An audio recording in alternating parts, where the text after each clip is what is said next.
ಇದೇ ನಮ್ಮ ಮೋದಿಜಿ ಅವರು ಇನಾಗ್ರೇಷನ್ ಮಾಡಿರತಕ್ಕಂಥ ಒಂದು ಮೆಟ್ರೋ ಸ್ಟೇಷನ್ನು. ಮೇಲ್ಗಡೆ ಲೈಟಿಂಗ್ಸು, ಕೆಳಗಡೆ ಟೈಲ್ಸು ಸಖತ್ತಾಗಿ ಮಾಡಿದ್ರೆ.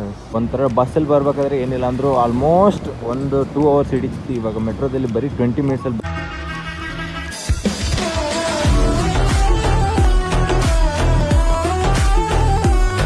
Good morning guys, welcome to my new vlog. So ಇವತ್ತಿನ ವಿಡಿಯೋ ಸ್ವಲ್ಪ ಸಖತ್ತಾಗಿ ಮಾಡೋಣ. ಏನಪ್ಪ ಅಂತಂದರೆ, ನೀವು ಗ್ರೀನ್ ಲೈನು, ಪರ್ಪಲ್ ಲೈನು, ಮೆಜೆಸ್ಟಿಕಲ್ಲಿ ಚೇಂಜ್ ಮಾಡ್ತೀರಾ. But yellow line metro station ಎಲ್ಲಿ ಚೇಂಜ್ ಮಾಡ್ತೀರಾ ಗೊತ್ತಾ?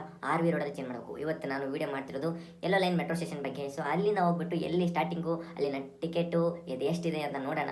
ಅಲ್ಲಿಂದ ಬೊಮ್ಮಸಂದ್ರವರೆಗೂ ಕೂಡ ಎಲ್ಲೋ ಲೈನ್ ಮೆಟ್ರೋ ಸ್ಟೇಷನ್ ಸ್ಟಾರ್ಟ್ ಆಗಿದೆ. ಆ್ಯಂಡ್ ನಾನು ರೆಡಿ ಆಗಿದ್ದೀನಿ. So let's go.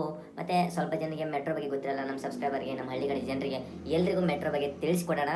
ಸೊ 4 ಜನ ಏನು ಯೋಚನೆ ಮಾಡ್ತಾರೆ ಅಂತ ನೀವು ಯೋಚನೆ ಮಾಡ್ಕೋಬೇಡಿ. Let's go guys. ನಾನು ಬೇಗನೆ ಹೋಗ್ಬೇಕಿತ್ತು, ಸ್ವಲ್ಪ ಲೇಟ್ ಆಯಿತು. ಓಕೆ, ಪರವಾಗಿಲ್ಲ. ಮಹಾಲಕ್ಷ್ಮಿ ಮೆಟ್ರೋ ಸ್ಟೇಷನ್ ಡೈರೆಕ್ಟು ನಾವು RV ರೋಡ್ಗೆ ಹೋಗಿ ಹೇಳ್ಕೊಂಡ್ಬಿಟ್ಟು ಅಲ್ಲಿಂದ ಈ ವಿಡಿಯೋನ ಸ್ಟಾರ್ಟ್ ಮಾಡೋಣ. ಇವತ್ತು ಫುಲ್ ಜರ್ನಿ ಎಲ್ಲ ಮೆಟ್ರೋವಲ್ಲೇ ಕಳಿಯೋಣ. ಈ ಪ್ಲೇಸ್ ನಿಮಗೆ ತೋರಿಸ್ತೀನಿ. Let's go guys. ಟೈಮು ನಾನು ಪ್ಲ್ಯಾನ್ ಮಾಡಿದ್ದೆ, ಅವತ್ತಂತೂ ಮಳೆ ಸಾಕತ್ತಾಗಿ ಸುರಿದಿತ್ತು. ಇವತ್ತು ಮಳೆ ಬರದೇ ಇರಲಿ ಬಿಡು.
ಮೇಲ್ಗಡೆ ಲೈಟಿಂಗ್ಸು, ಕೆಳಗಡೆ ಟೈಲ್ಸು ಸಖತ್ತಾಗಿ ಮಾಡಿದ್ರೆ.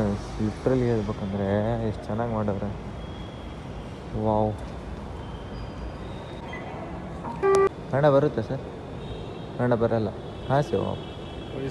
ಒಡಿಸ್ಸಾ ಸರ್. ಕಬ್ से कब तक खुला रहेगा? ಗಾಡಿಗೆ ನಾನು ಕ್ಯಾಮ್ ಹಿಡಿದ್ಬಿಟ್ಟಿದ್ದೆ, ಅವನು ಆಫ್ ಮಾಡು ಅಂದ್ಬಿಟ್ಟ. ಸೊ ಇದು ಒಂದು ಎಲೆಕ್ಟ್ರಾನಿಕ್ ಸಿಟಿ ಔಟ್ಸೈಡು. ಎಷ್ಟು ಚೆನ್ನಾಗಿದೆ.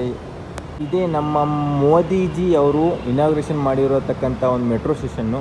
ಆ್ಯಂಡ್ ಇದು ಇವಾಗ ರೀಸೆಂಟಾಗಿ ಓಪನ್ ಆಗಿರೋದು. ಆ್ಯಂಡ್ ಇದು ಇನ್ಫೋಸಿಸ್ ಎಲೆಕ್ಟ್ರಾನಿಕ್ ಸಿಟಿ ಔಟ್ಸ್ಕರ್ಟ್ಸ್ ಹಿಂಗಿದೆ. ಆ್ಯಂಡ್ ನಾನು ಇವಾಗ ಮೆಟ್ರೋ ಕ್ಯಾಚ್ ಮಾಡೋವರೆಗೂ ಇದೊಂದು ಶೂಟ್ ಮಾಡ್ತೀನಿ. ಇವಾಗ ರೀಸೆಂಟಾಗಿ ಓಪನ್ ಆಗಿರೋ ಇದು ಅಂತ ಹಳದಿ ಮಾರ್ಗ ಅಲ್ಲಿದೆ ನೋಡಿ. ಆ್ಯಂಡ್ ಇಲ್ಲೋಡಿ ಫುಲ್ಲು ಗಾಡಿಗಳು. ಗಾಯ್ಸ್, ಇವಾಗ ನಾನು electronic city Infosys electronic city metro station ಸ್ಟಾಪಲ್ಲಿದ್ದೀನಿ. ಸೊ RV ರೋಡಿಂದ 25 minutes ಒಂದು ಮೆಟ್ರೋ ಇದೆ. ನಾನು ಶೂಟ್ ಮಾಡ್ಕೊಂಬಂದ್ಬಿಟ್ಟು ಇಳ್ಕೊಂಡು ಮತ್ತೆ ಹೋಗಿಬಿಟ್ಟು ಕ್ಯಾಚ್ ಮಾಡೋಣ ಅಂದ್ಕೊಂಡಿದ್ದೆ. 10 ನಿಮಿಷ ಇತ್ತು ಕ್ಯಾಚ್ ಮಾಡ್ಕೊಳ್ಳೋಕ್ಕೆ. ಕೆಳಗಡೆ ಬಂದಿದ್ದೆ ಸುಮ್ಮನೆ ಹೊರಗಡೆ ಇಳಿಯೋಣ ಅಂತ. ಸೊ ಅದೇನಾಯಿತು ಅಂದರೆ, ಆ್ಯಕ್ಚುಲಿ ಮೆಟ್ರೋ ಮಿಸ್ ಆಯಿತು. ಇವಾಗ 25 minutes ಮತ್ತೆ ವೆಯ್ಟ್ ಮಾಡ್ಬೇಕು. ಇವಾಗ 12:25 ಇದೆ ಟ್ರೈನು. ಅಲ್ಲಿ ತನಕ ವೆಯ್ಟ್ ಮಾಡ್ಬೇಕು ಗೊತ್ತಾ. ಪಾರ್ಕಿಂಗ್ ಕೂಡ ಸಾಕಾದ ಜಾಗ ಮಾಡಿದ್ದಾರೆ. ಇಲ್ಲೆಲ್ಲ ಪಾರ್ಕ್ ಮಾಡಿದ್ದಾರೆ ರೋಡ್ ಸೈಡಲ್ಲಿ. ಅಲ್ಲಿ ಹೋಗೋಕ್ಕೆ ದಾರಿ ಇದೆ, ಇಲ್ಲಿ ನೋಡ್ಬೋದು. ಇದು ಮೆಟ್ರೋ ಸ್ಟೇಷನ್ನು. ಆ್ಯಂಡ್ ಅಲ್ಲಿದೆ ಟೋಲು.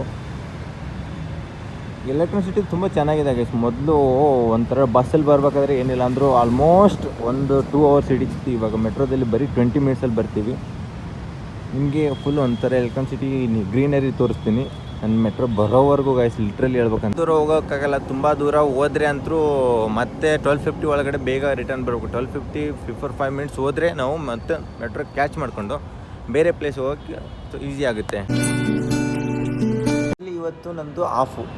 ಸೊ ಅವಾಗ ನಾನೇನು ಮಾಡಿದೆ ಅಂದರೆ, ಇದು 1 day ಪಾಸು.